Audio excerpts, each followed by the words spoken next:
Hello, I'm Julie Samako with Southern Charm Wreaths, where we make beautiful wreaths and teach you how to make and sell them. And this video, a sneak peek of this month's featured wreath in our Wreath Making of the Month Club.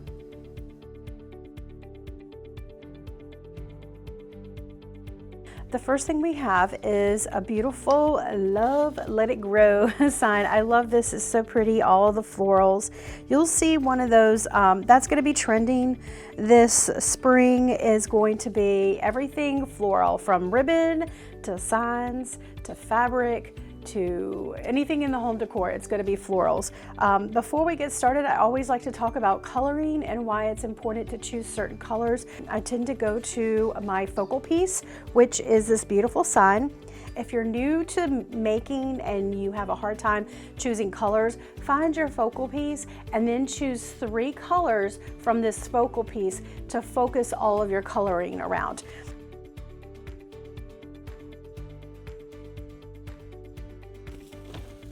So I like using boutique mesh, which is where we've got this from Trendy Tree, and they are an online boutique. Online boutiques tend to carry, in my opinion, the best type of mesh.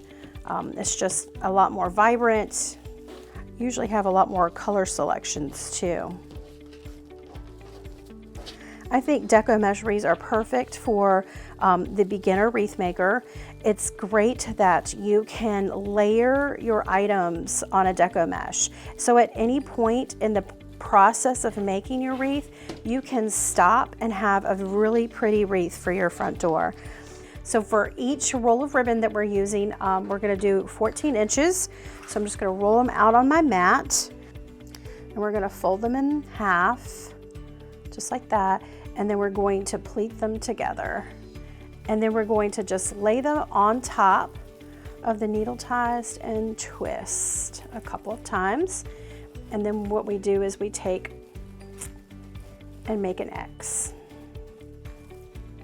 If you feel that your ribbon streamers are too long, and let's say you like to see more of the mesh, you can make your ribbon, instead of 14 inches, you can cut them to 12 inches.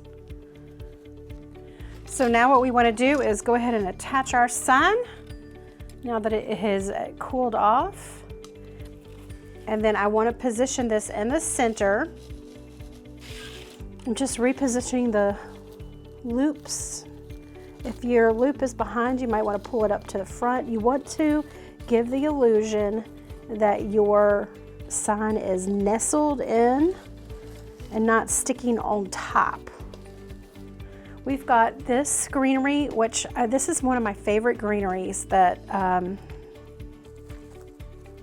okay, so we've got that one there. Now we've got one more. And I think what I want to do is just divide this one up. So we're just taking these off just like this. The first thing I want to do is divide these. There's a lot of stem on this bush and we do not need it. And you can curl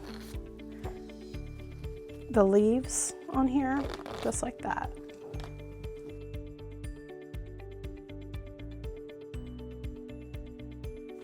So if you have areas where the mesh might have a little bit of a gap, you can see the frame, push the ribbon and lay the ribbon on top of some of that where there's a little bit of a hole. That's why we cut our ribbon streamers long.